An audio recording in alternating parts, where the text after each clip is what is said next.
بسم اللہ الرحمن الرحیم۔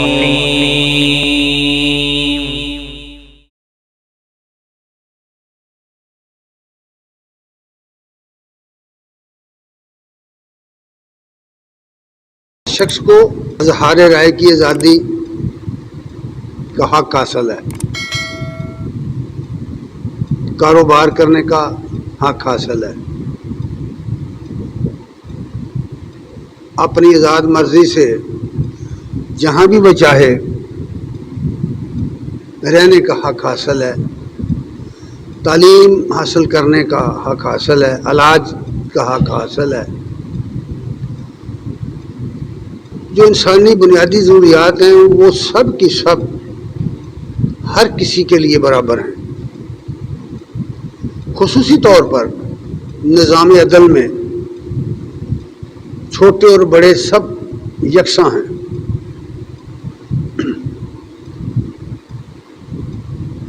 یہ شخصی آزادی جو ہے اس کو دنیا کے تمام انسانوں نے تسلیم کیا ہوا ہے، دنیا کے تمام معاشروں نے بھی اس کو تسلیم کیا ہوا ہے۔ آج کے دور میں تو کوئی بھی معاشرہ ایسا نہیں ہے جو اس بنیادی حق کو تسلیم نہ کرے، لیکن انسانی تاریخ کی شہادت یہ ہے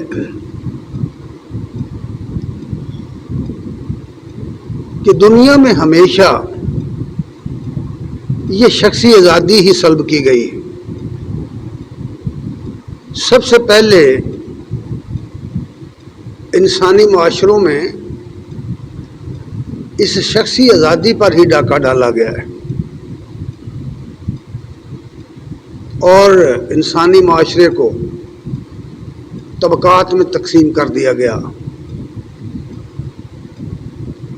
اور جس سوچ اور فکر نے اور جس طریقے نے یہ سب کچھ کیا ہے وہ جبر کا طریقہ ہے۔ اس کا دوسرا نام ملوکیت ہے۔ آسان لفظوں میں بیان کریں تو اس کا نام بادشاہت ہے، یا یوں کہہ لیجیے کہ یہ ڈکٹیٹرشپ جو ہے اس نے ہمیشہ انسانوں کے حقوق سلب کیے، اور یہ بات کچھ نئی نہیں ہے، یہ ہزاروں سال پرانی بات ہے۔ جب سے انسان نے معاشرتی زندگی کو اختیار کیا ہے اور جب سے ہمیں انسان کی تاریخ معلوم ہوئی ہے، معاشرتی زندگی کی تاریخ جو پڑھتے ہیں ہم، یہ جب سے معاشرہ مارز وجود میں آیا ہے اسی وقت سے یہ ڈکٹیٹرشپ کا نظام قائم رہا ہے، قائم ہو گیا، اور اس نے ہمیشہ انسانوں کو تقسیم کیا، طبقات میں تقسیم کیا، اونچ نیچ میں تقسیم کیا، چھوٹے اور بڑے میں تقسیم کیا، امیر اور غریب، حتیٰ کہ نسلوں کو بھی تقسیم کیا۔ بعض نسلیں اعلیٰ قرار دے دی گئیں، بعض نسلیں کمین قرار دے دی گئیں۔ یہ جو کچھ دنیا میں ہوا ہے یہ در حقیقت ملوکیت کا کیا دھرا ہے، اور جب بھی یہ دنیا میں مارز وجود میں آئی، خواہ اس کی کوئی شکل ہو، اس کی شکلیں مختلف رہی ہیں ہر زمانے میں، آج بھی یہ موجود ہے لیکن اس کا نام تبدیل کر دیا گیا ہے، آج بھی یہ موجود ہے۔ ویسے یہ موضوع تو بہت طویل ہے، ایک پوری کتاب کا مستحق ہے، اس پر پوری کتاب لکھی جائے، اور اہل علم نے اس پر کتابیں لکھی ہیں۔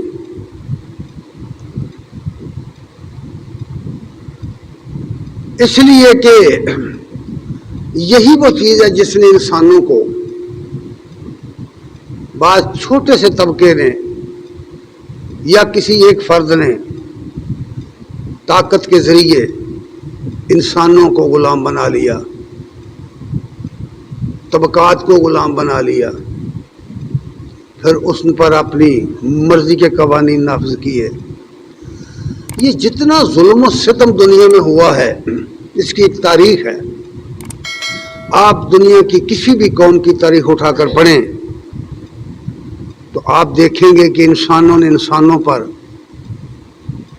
کس طرح ظلم ڈھایا، انسان انسانوں سے کس طرح بگاڑ لیتے رہے، کس طرح انسانوں نے انسانوں کو غلام بنا کر بھیڑ بکریوں کی طرح بیچ ڈالا اور بے گناہوں کو قتل کر ڈالا، لوگوں کی جائیدادوں پر، لوگوں کی زمینوں پر، لوگوں کی مال و منال پر، لوگوں کے افراد پر، ان کی عزت پر قبضہ کیا.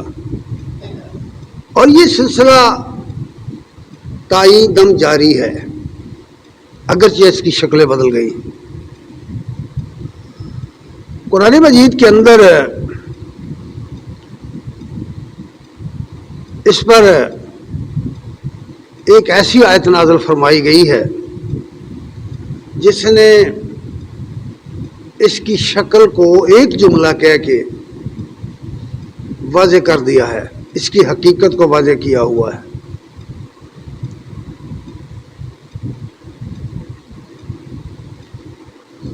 ہزاروں سال پہلے اللہ تعالیٰ نے جب بنی اسرائیل کو عروج عطا فرمایا، موسیٰ علیہ السلام کے بعد داؤد علیہ السلام حکمران بنے، پھر ان کے بیٹے سلیمان علیہ السلام حکمران بنے. وہ اللہ کے بندے، اللہ کے خلیفہ اور اللہ کے نبی بھی تھے. جب انہیں پتہ چلا کہ یمن کے شہر میں ایک عورت، ایک خاتون حکمران ہے جو سورج پوجا کرتی ہے، تو انہوں نے اس کو ایک خط لکھا اور اس خط میں دعوت دی مسلمان ہو جانے کی، اسلام کی، اور ساتھ ہی یہ بھی کہا کہ اگر تو مسلمان بن کر، عطیت گزار بن کر سر تسلیم خم کر دے اور عطیت تسلیم کر لے تو ٹھیک، ورنہ ہم ایسے لشکر لے کر آئیں گے جن کا مقابلہ کرنا تیرے بس میں نہیں ہے.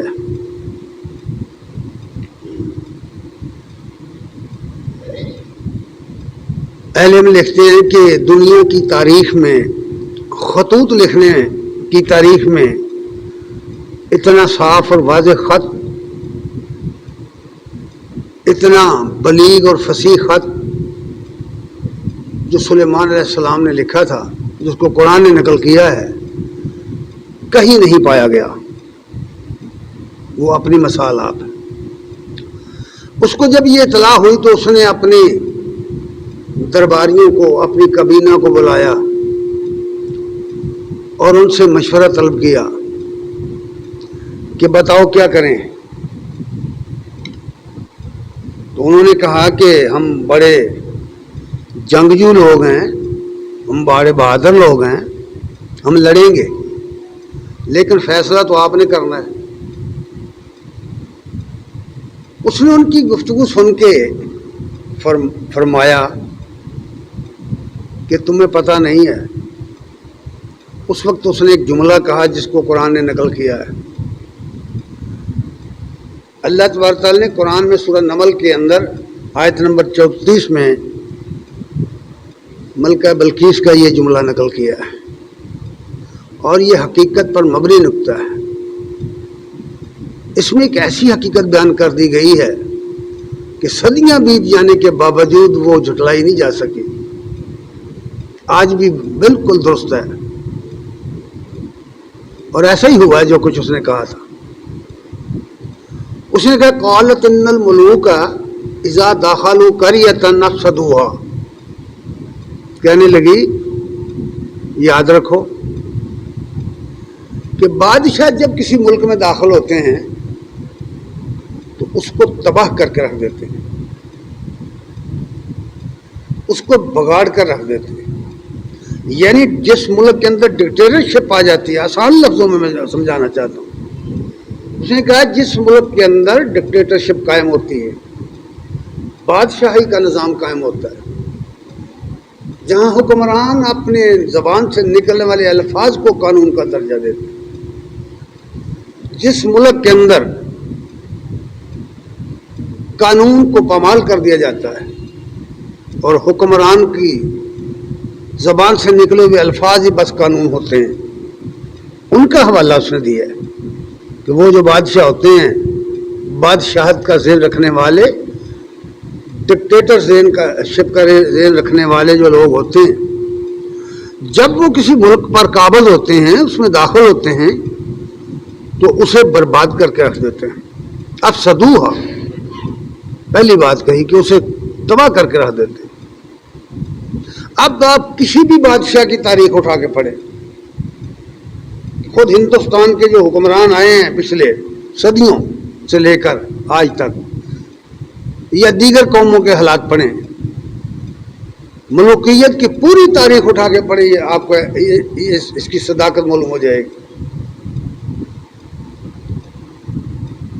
اور دوسری بات اس نے کہی کہ وَجَعَلُوا عزت اہلہا اذلہ، اور دوسرا کام وہ یہ کرتے ہیں کہ وہاں کے باعزت لوگوں کو ذلیل و خوار کرتے ہیں، عزت داروں کو ذلیل و خوار کر دیتے ہیں، معزز لوگوں کو ان کی عزت کو برباد کر دیتے ہیں۔ یہ دو باتیں ہیں یہ ملوکیت کا خاصہ، ایک فساد برپا کرنا ملک کے اندر، اور دوسرا باعزت لوگوں کا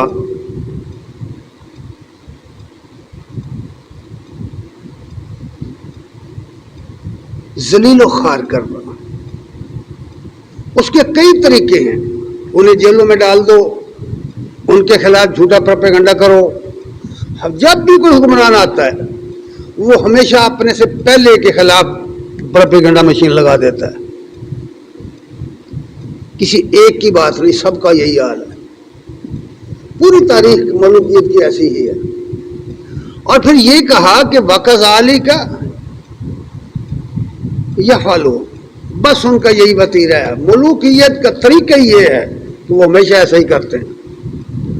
اب تاریخ گواہ ہے کہ یہ آیت کریمہ جو بات بتا رہی ہے وہ عین صحیح بصحیح حرف پوری ہوئی، صدیوں کی تاریخ اس پر گواہ ہے۔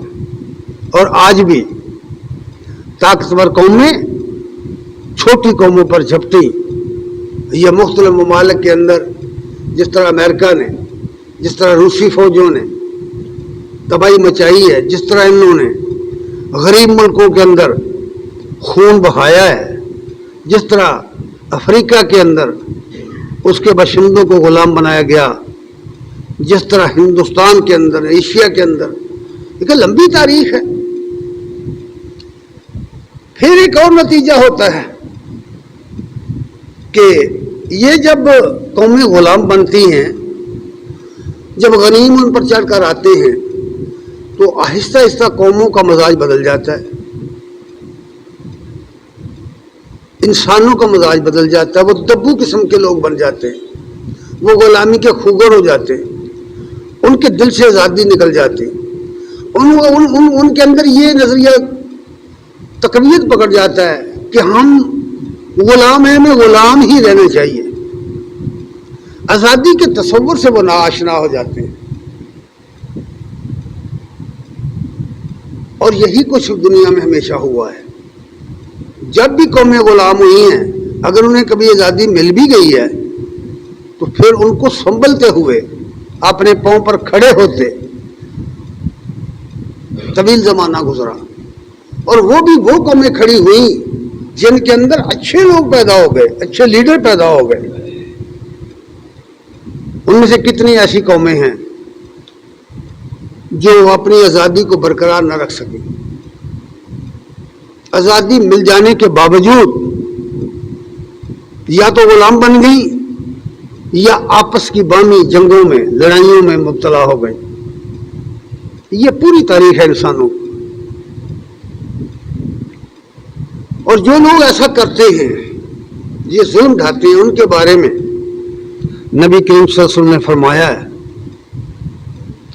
سلمہ بن اکبہ رضی اللہ تعالیٰ عنہ بیان کرتے ہیں کہ رسول اللہ صلی اللہ علیہ وسلم نے فرمایا کہ جو شخص ہمیشہ اپنے نفس کے پیچھے چلتا رہتا ہے، خواہش نفس کے پیچھے چلتا رہتا ہے، اپنی آپ کا غلام بنا رہتا ہے، جدھر خواہشیں اسے لے کر چلتی ہیں وہ چلتا رہتا ہے، نتیجہ یہ نکلتا ہے کہ حتی یکتب فی الجبارین، کہ آخر کار وہ سرکش ہو جاتا ہے، اس کا نام سرکشوں میں لکھ دیا جاتا ہے۔ یہ عادت اس کی بن جاتی ہے، مسلسل نفس کے پیچھے چل چل کر کے قانون شکنی کرنے کی عادت بن جاتی ہے، اخلاقیات کو پس پس ڈال دینے کی عادت بن جاتی ہے، اخلاقیات کو پاؤں تلے رونگنے کی عادت بن جاتی۔ اس لیے کہا گیا ہے کہ یہ حتی یکتب فی الجبارین، کہ اس کو آئین کی پابندی کرنا، اخلاقیات کی پابندی کرنا بہت مشکل لگتا ہے، وہ نہیں کر سکتا یہ۔ اور ڈکٹیٹرشپ کی یہی علامت ہے، جو باغی ہو جاتے ہیں اللہ تعالیٰ کے قانون کے اور آئین کے، معاشرتی آئین کے باغی ہو جاتے ہیں، وہ آزاد سمجھتے اپنے آپ کو، آئین سے بالا تر سمجھتے ہیں، پھر نتیجہ یہ ہوتا ہے کہ وہ سرکش ہو جاتے ہیں، وہ آئین کو قطعاً بلیو نہیں کرتے، قطعاً فالو نہیں کرتے، وہ سمجھتے ہیں کہ ہمیں یہ حق حاصل ہے کہ ہم لوگوں کو غلام بنا کے رکھیں، لوگ ہماری خدمت کریں، لیکن انجام ہر کسی کا ایک ہی ہے۔ نبی صلی اللہ علیہ وسلم نے فرمایا ہے فَيُصِيبُهُ مَا أَصَابَهُمْ، وہ جو کچھ لوگوں کے ساتھ کرتے رہتے ہیں پھر آخر انجام یہ ہوتا ہے کہ ان کے ساتھ وہی کچھ ہوتا ہے۔ اب آپ دنیا کی تاریخ اٹھا کر پڑھیں، کسی بھی حکمران کے حالات پڑھیں، جتنے حکمران دنیا میں جبار قسم کے گزرے ہیں، جب ان کا انجام پڑھیں گے تو حیران ہو جائیں گے کہ دنیا کو قتل کرنے والے، دنیا کو مارنے والے پھانسیوں پر جھول گئے، دنیا کو مارنے والے خود کسی اور کے ہاتھوں مقتول ہو گئے۔ دنیا کی تاریخ اس پر گواہ ہے۔ اس لیے یہ اس قرآن مجید میں یہ اصول بیان کر دیا گیا ہے اور اس کی مثالیں دے کر سمجھایا ہے۔ سب سے بڑا ڈکٹیٹر دنیا میں جس کی مثال قرآن نے دی ہے وہ فرعون ہے۔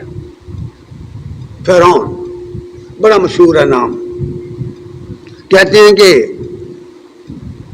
بدنام ہوں گے تو کیا نام نہ ہوگا،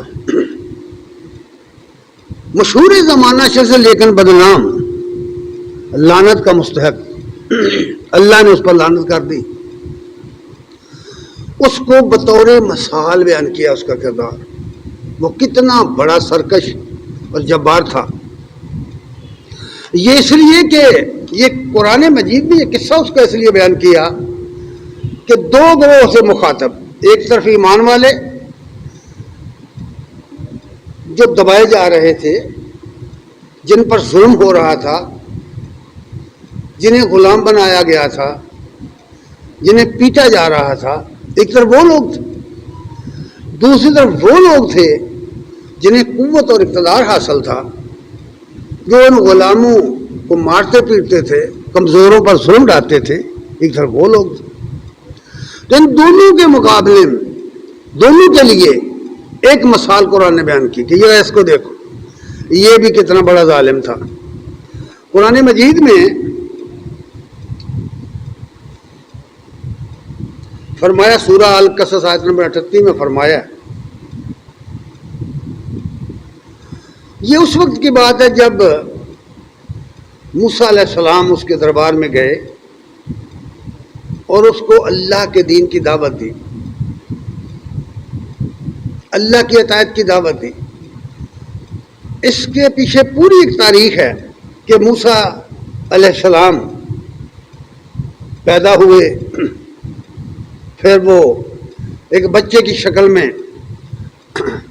دریا برد کر دیے گئے، پھر فرعون کے خاندان والوں نے انہیں پکڑ لیا، پھر اسی گھر میں ان کی پرورش ہوئی، حتیٰ کہ وہاں وہ جوان ہو گئے۔ ایک شہزادے کی حیثیت سے لوگ اس کو جانتے تھے کہ یہ شاہی دربار، شاہی خاندان کا فرد ہے، وہی تربیت تھی۔ لیکن موسیٰ علیہ السلام اپنی قوم کو بھی جانتے تھے، اپنی ماں کو بھی جانتے تھے، اپنی ماں ہی کی گود میں پرورش پائی تھی۔ وہ ایک لمبی تاریخ ہے جس کو قرآن نے بیان کیا ہوا ہے۔ پھر وہ جلا وطنی بھی انہوں نے گزاری، وہ 10 سال جلا وطن رہے۔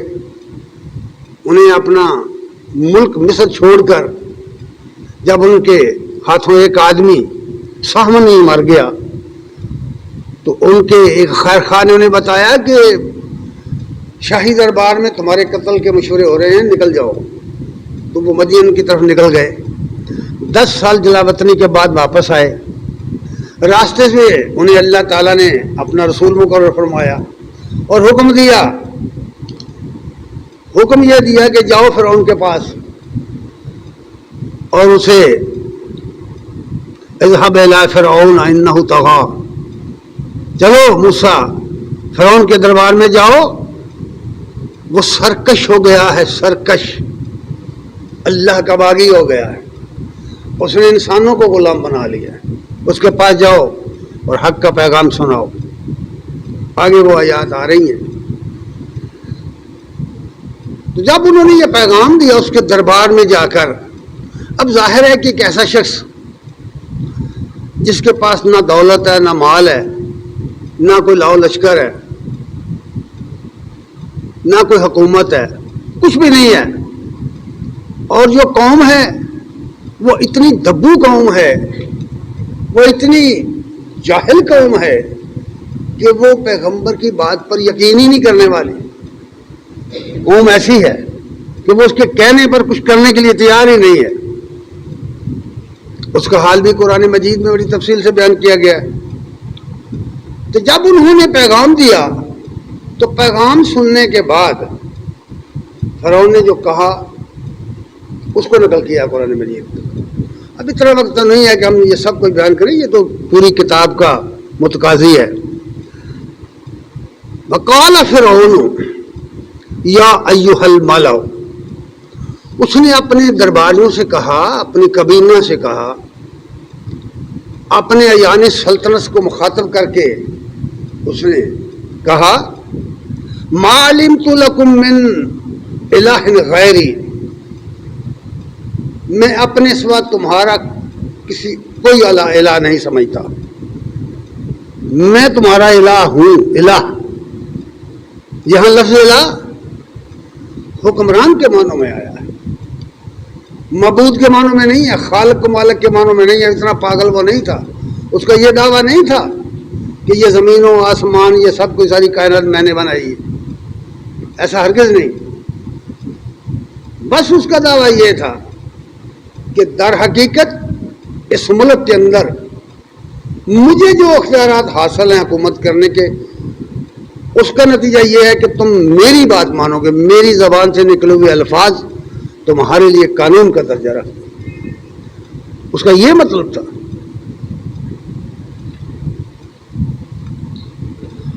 اور مزید اس نے ایک اور بات بھی کہی، یہ تو اس نے لوگوں کو اپنے بارے میں کہا کہ میری حیثیت تمہارے اندر کیا ہے، میں سب سے بڑا ہوں، تم سب کا بڑا ہوں، یعنی حاکمیت اعلیٰ مجھے حاصل ہے، اس ملک کا حاکم اعلیٰ میں ہوں، یہ اس کا کہنا تھا۔ اس کا بادشاہ ہوں میں جو چاہوں کروں، اور دوسری بات وہ کہہ رہا ہے کہ سورہ اعراف آیت نمبر 127 میں فرمایا، اللہ تعالیٰ نے یہ قول نقل کیا اس کو، وقال الملأ من قوم فرعون،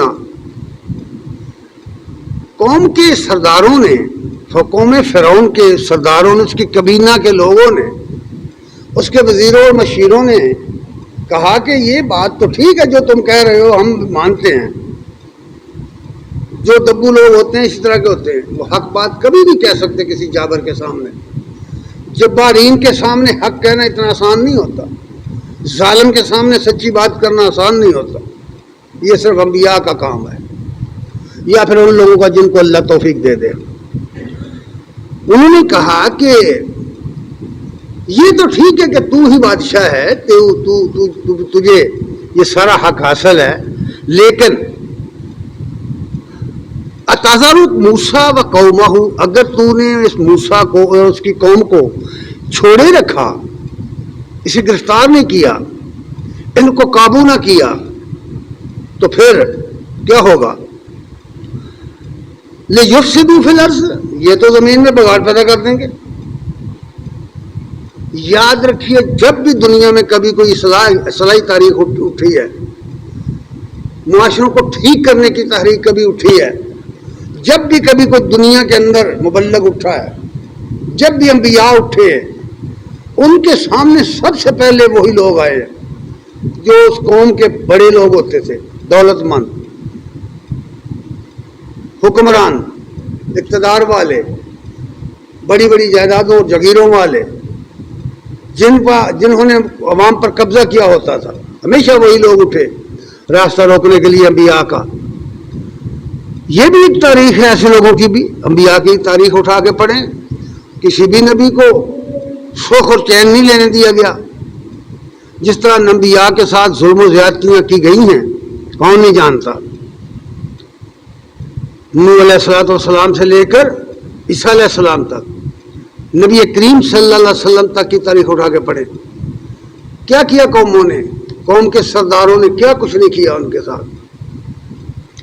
اس لیے انہوں نے کہا کہ بھئی اس موسیٰ کو اور اس کی قوم کو کب تک تم چھوڑے رکھو گے کہ یہ زمین میں بگاڑ پیدا کرتے رہے، لوگوں کا ذہن خراب کرتے رہے، لوگوں کے عقائد تبدیل کرتے رہے، وہ یذرا کا آلہۃ کا، تجھے بھی چھوڑ دے اور تیرے معبودوں کو بھی۔ یہ آیت بتا رہی ہے کہ فرعون کا دعویٰ یہ نہیں تھا کہ میں کوئی تمہارا معبود ہوں، اس کا دعویٰ حاکمیت اعلیٰ کا تھا، وہ ڈکٹیٹر تھا، وہ بادشاہت کا دعویٰ رکھتا تھا، وہ اپنے عقیدے کے مطابق خدا کا اوتار بنا ہوا تھا، اس بنا پر سجدے کرواتا تھا۔ یہ آیت بتا رہی ہے کہ وہ بھی کسی کو مانتا تھا، کسی کو معبود مانتا تھا، یہی تو قرآن کہہ رہا ہے۔ وہ کہہ رہے ہیں یذرا کا، یہ تجھے چھوڑ دیں، آلہۃ کا، تیرے معبودوں کو بھی چھوڑ دیں۔ اور پھر اس کا دوسرا قول نقل کیا قرآن نے، اس کی شخصیت کو واضح کرنے کے لیے کہ ڈکٹیٹر ہوتے کیسے ہیں، حق ملوکیت کیا ہوتی ہے۔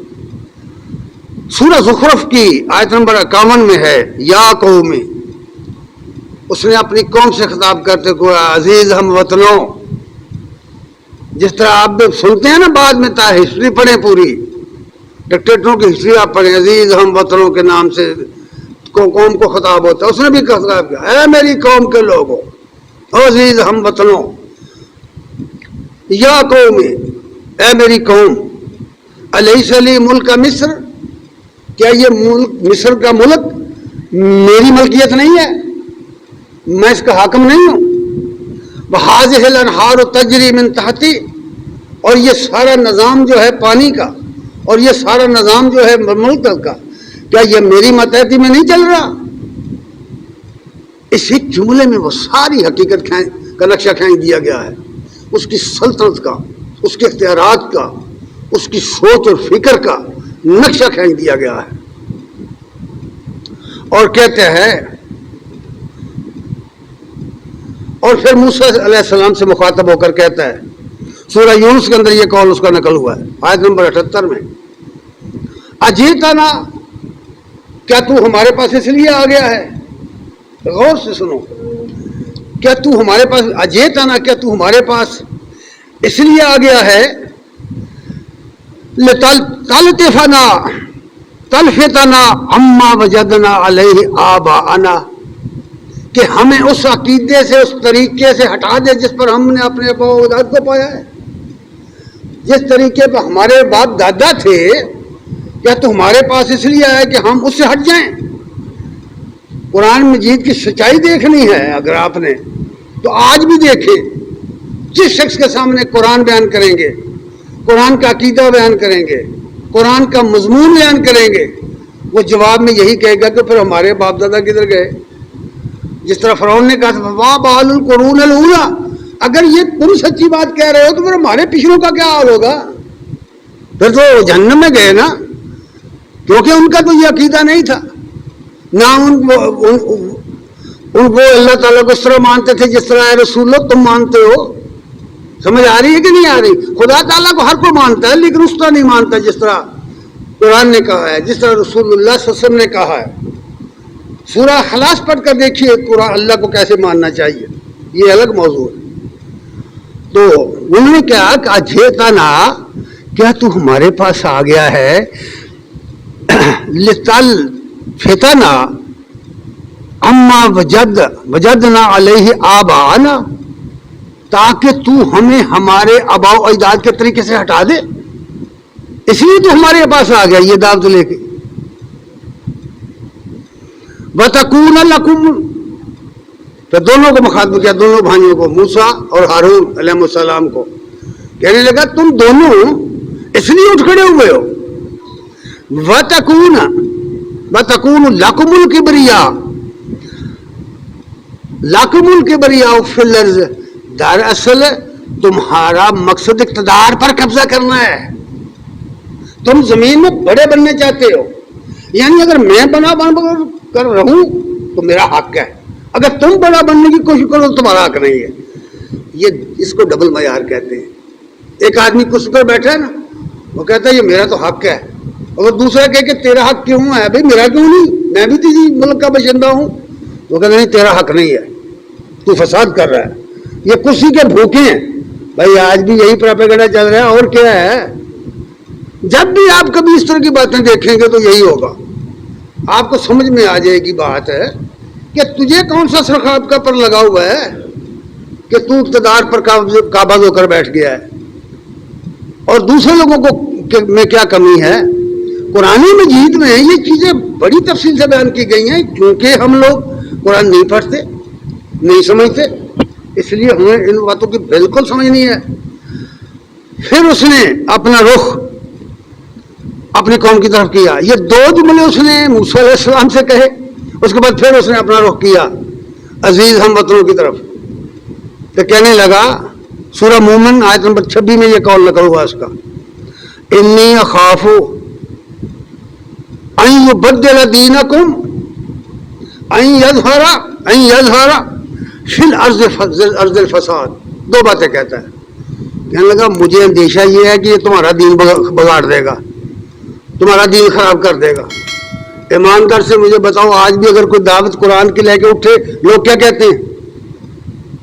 قرآن سنائے کوئی آدمی تو کیا جاتا ہے؟ جواب کیا آتا ہے؟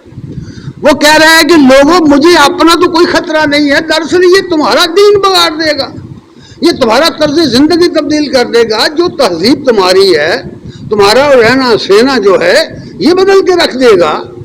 مجھے یہ اندیشہ ہے کہ یہ تو اپنا دین نافذ کرے گا جو اللہ کی طرف سے لے آنے کا دعویٰ رکھتا ہے.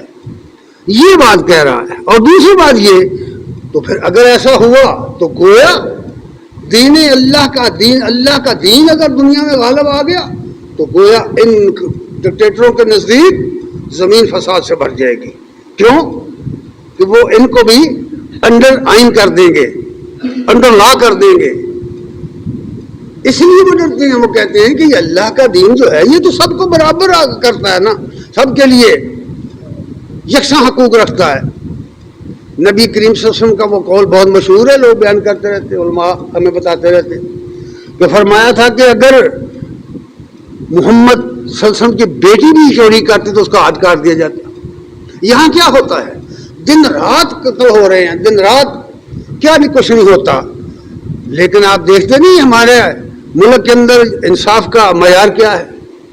یہ ہمارا ہی نہیں، پوری دنیا کا عالم یہی ہے. پوری دنیا میں اگر آپ سمجھتے ہیں کہ یورپ کے اندر بڑا انصاف ہے تو یاد رکھیے وہ صرف یورپ کے لیے ہے، دیگر قوموں کے لیے ان کے پاس کوئی انصاف نہیں ہے. دیگر دنیا کی قوموں کو تو انہوں نے لوٹا ہے، مارا ہے، قتل کیا ہے، کروڑ ہائی انسان قتل کیے ہیں. عراق میں کیے ہیں، افغانستان میں کیے ہیں، چنچنیا میں کیے ہیں، کشمیر میں کیے ہیں، برما میں کیے ہیں. کہاں نہیں کیے؟ کہاں ہے ان کا انصاف؟ کہاں ہے ان کا عدل؟ جن کو لوگ مہذب قومیں کہہ رہے ہیں، کب مہذب ہیں وہ؟ آج بھی وہاں گورے اور کالے کا فرق ہے. ابھی کل کی تو بات ہے کہ ایک بس میں 2 آدمی سفر نہیں کر سکتے تھے. گورا جس بس میں ہوتا تھا کالا نہیں چڑھ سکتا تھا. کہاں ہیں وہ لوگ دنیا میں؟ یہ دھوکہ ہے جو دیا گیا قوموں کہ یہ بڑی مہذب تہذیب والے لوگ آ گئے ہیں. یہ ننگے رہنا، یہ میرا جسم میری مرضی کے نعرے لگانا، یہ کسی تہذیب کا نام ہے؟ یہ تو صریحاً حیوانیت سے بھی نیچے گری ہوئی بات ہے. قرآن یہی تو کہہ رہا ہے کہ ہم نے دے انسانوں تمہیں بہت خوبصورت بنایا ہے. لقد خلقنا الانسان فی احسن تقویم ثم رددناه اسفل سافلین. لیکن جب تم نے غلط اعمال کیے تو پھر نیچوں کا نیچ بن گئے. حیوان بھی وہ کام نہیں کرتے جو انسانوں نے کیے. اس لیے اس نے یہ کہا کہ دیکھو میرا اپنا معاملہ نہیں ہے، یہ تمہارا دین بدل دے گا. مجھے خطرہ یہ کہ تمہارا نظام زندگی بدل دے گا، زمین میں فساد پیدا ہو جائے گا، ہماری تہذیب برباد ہو جائے گی. مجھے تو تمہاری فکر کھائی جا رہی ہے، عوام کی فکر کھائی جا رہی ہے. یہ فرعون بھی کہتا تھا، آج سے ہزاروں سال پرانی بات ہے یہ. اسی لیے لیکن یاد رکھیے، علامہ صاحب نے نا ایک جگہ کلیات اردو میں لکھا ہے، آپ بتاؤں تجھ کو رمز آیا ان الملوک. فرماتے ہیں علامہ اقبال ہے، آپ بتاؤں تجھ کو رمز آیا ان الملوک. وہی آیت جو میں نے اوپر پڑھی ہے کہ جب بادشاہ کسی بستی میں داخل ہوتے ہیں تو اسے تباہ کر کے رکھ دیتے ہیں اور اس کے معززین کو ذلیل و خوار کرتے ہیں، اور ان کا یہی وتیرہ ہوتا ہے. فرماتے آپ بتاؤں تجھ کو رمز آیا ان الملوک، سلطنت اقوام غالب کی ہے ایک جادوگری. غالب قومیں بے وقوف بناتی چھوٹی قوموں کو اور جکڑتی ہیں ان کو مختلف قرضوں کے ذریعے، مختلف اپنی تہذیبوں کے ذریعے، اپنے ورلڈ آرڈر کے ذریعے ان کو غلام بنانے کی کوشش کرتی ہیں. اور آج پوری دنیا میں تہذیب مغرب کا جو کمال ہے وہ دیکھتے ہیں، آپ جانتے ہیں کہ لوگ اپنے آپ کو بھول چکے، وہ اپنی تعلیم کو بھول گئے، اپنے رہنے سہنے کو، اپنے لباس کو، اپنی زبان کو بھول گئے. گھر بیٹھے اپنی زبانیں چھوڑ گئے، وہ ہزاروں میل باہر سے آ کر کے اپنی زبان بولتے ہیں، نہیں معلوم ہوا ان کو. اسی لیے فرمایا سلطنت اقوام غالب کی ہے ایک جادوگری، خواب سے بیدار ہوتا ہے ذرا محکوم اگر. خواب سے بیدار ہوتا ہے ذرا محکوم اگر، پھر سلا دیتی ہے اس کو حکمراں کی ساحری. حکمرانوں کا پروپیگنڈا، او بھائی ہم تو تمہارے لیے کر رہے ہیں، ہمیں تو کسی چیز کی ضرورت ہی نہیں ہے، ہمارے پاس بڑی دولت ہے، ہمیں تو درد آپ کا ستا رہا ہے، عوام الناس کا درد ستا رہا ہے. اس لیے کہتے ہیں خواب سے بیدار ہوتا ہے ذرا محکوم اگر، پھر سلا دیتی ہے اس کو حکمراں کی ساحری. جادو محمود کی تاثیر سے چشم ایاز دیکھتی ہے حلقہ گردن میں ساز دلبری. اور یہ کیوں کیا؟ اب اس نے یہ بھی سبب بیان کیا کہ یہ سب کچھ وہ کیوں کرتے ہیں، اور یہ ہر حکمران ایسا ہی کرتا ہے. اللہ تعالیٰ نے فرعون کی نفسیات کو بیان کرتے ہوئے کہا، سورہ زخرف کی یہی آیت نمبر 94 پڑھے، 54 آیت نمبر 54 کو پڑھ کر دیکھیں. اقامن سے آگے بڑھیں، مطالعہ کریں نا قرآن کا، پھر پتہ چلے آپ کو. اللہ فرماتے ہیں فاستخف قومہ فاطاعوہ.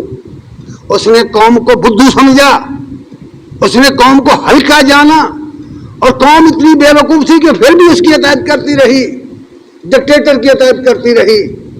ڈکٹیٹر کی ملوکیت کی اطاعت کرتی رہی، اتنی بے وقوف قوم تھی. فاستخف قومہ، اس نے اپنی قوم کو ہلکا جانا، بدھو جانا، اور قوم نے اپنے عمل سے ثابت کیا. فآتاؤہ، پھر فرمایا انہم کانوا قوما فاسقین، یہ اس لیے کرتے تھے کہ وہ تھے فاسق، عمل کرنے کے لیے تیار نہیں تھے. اللہ بھی سچا ہے، اس کا رسول بھی سچا ہے، قرآن بھی سچا ہے، دین بھی سچا ہے، لیکن پوری زندگی اس کے خلاف. اس کو فسق کہتے ہیں بھائی. واللہ لا یہدی القوم الفاسقین، فرمایا اللہ فاسقوں کو سیدھی راہ نہیں دکھاتا، یاد رکھو. اس لیے یہ بات کہی گئی ہے. اسی لیے موسیٰ کو فرمایا تھا کہ یہ شخص جو ہے، یہ جو ڈکٹیٹر ہے، یہ جو سرکش ہے، اس کے پاس جاؤ. سورہ نازعات آیت نمبر 17 سے لے کر 26 تک یہ آیات آئی. اذهب الى فرعون انه طغى، اے موسیٰ، صحرا میں جب واپس جگہ وطنی گزار کر آ رہے تھے، اللہ نے حکم دیا جاؤ فرعون کے پاس جاؤ. انه طغى، سرکش ہو گیا ہے، اللہ کی حدود کو توڑ دیا اس نے. فَقُلْ لَعَلَّكَ إِلَىٰ أَن تَزَكَّىٰ، اور اس سے کہو کیا تو بندہ بننے کے لیے تیار ہے؟ کیا تو اللہ کا بندہ بننے کے لیے تیار ہے؟ کیا تو اپنا تزکیہ نفس کرنے کے لیے تیار ہے؟ کیا میں تجھے راہ ہدایت بتاؤں؟ وَأَهْدِيَكَ إِلَىٰ رَبِّكَ فَتَخْشَىٰ، کیا میں تیری رہنمائی کروں تاکہ تو اپنے رب سے ڈر جائے اور اللہ کی راہ پر آ جائے. ایک پیغمبر کی دعوت ہے جو اس کے سامنے پیش کی جا رہی ہے. پھر فرمایا فَأَرَاهُ الْآيَةَ الْكُبْرَىٰ، بات یہی نہیں رہی، زبانی باز پر نہیں رہی، اس کو بڑی بڑی نشانیاں اللہ نے اپنے پیغمبر کے ہاتھ پر دکھائیں. فَكَذَبَ وَعَصَىٰ، اس نے جھٹلایا اور نافرمان ہو گیا. ثم ادبر یسعیٰ، پلٹا اور لگا مقابلے کی کوشش کرنے. فحشر، پھر لوگوں کو اکٹھا کیا، پھر بڑا جلسہ کیا، بڑے بڑے جلسے، اور پھر خطاب کیا. فنادا، خطاب کرتے ہوئے کہنے لگا عزیز ہم وطنوں، انا ربکم الاعلی، میں ہوں تمہارا سب سے بڑا رب. فقال انا ربکم الاعلی، میں تمہارا سب سے بڑا رب ہوں. یعنی میں تمہارا انداتا ہوں، میں تمہارے لیے کتنی سکیمیں بنا رہا ہوں، لنگر کھانے کھول رہا ہوں، کتنے تمہارے کھانے پینے کا انتظام کر رہا ہوں، دیکھو تمہارے روزگار کا انتظام کر رہا ہوں، میں تمہارے لیے یہ کر دیا، میں نے وہ کر دیا، میں تمہارا خیر خواہ ہوں. یہ کوئی نئی بات نہیں ہے میرے بھائی، تاریخ پڑھو، قرآن پڑھ کر دیکھو. اور پھر فرمایا اللہ تعالیٰ نے، نتیجہ کیا ہوا؟ فَأَخَذَهُ اللَّهُ، کسی بھی حکمران کی حالت کو پڑھیں، اس کا اقتدار پڑھیں کس طرح اٹھتا ہے، آتا ہے، عروج آتا ہے، اور پھر آہستہ آہستہ زوال آتا ہے. آپ دنیا کے جس بھی ڈکٹیٹر کو پڑھیں گے آپ یہی دیکھیں گے، بڑا عروج ہے، بڑا عروج ہے. پھر کیا ہوا؟ نتیجہ یہ ہے کہ حتیٰ کہ جب اللہ کی نافرمانیاں کرتے کرتے ایک خاص وقت آیا، فَأَخَذَهُ اللَّهُ، اللہ فرماتے ہیں پھر پکڑ لیا اس کو اللہ نے، نَقَالَ الْآخِرَةَ وَالْأُولَىٰ، دنیا کی سزا میں بھی اور آخرت کی سزا میں بھی پکڑ لیا اس کو. اور یہ بیان کیا سورہ یونس میں کہ جب وہ ڈوب رہا تھا، گوتے کھا رہا تھا، تو اس نے کہا میں توبہ کرتا ہوں، میں موسیٰ اور ہارون کو رب مانتا ہوں. اب نزع کا وقت تھا، موت کے فرشتے نے کہا اب نہیں، وقت گزر گیا، توبہ کا وقت گزر گیا. جب فرشتے سامنے آ جائیں، جان شکنجے میں آ جائے تو پھر نہیں، اب وقت گزر چکا ہے توبہ کا. اس لیے فرمایا ان ذالک لعبرۃ لمن یخشی، لوگوں یہ ہر اس شخص کے لیے مقام عبرت ہے جو اللہ سے ڈرنا چاہتا ہے، ہر شخص کے لیے مقام عبرت ہے. اور پھر اس نے ایک اور بات بھی کہی،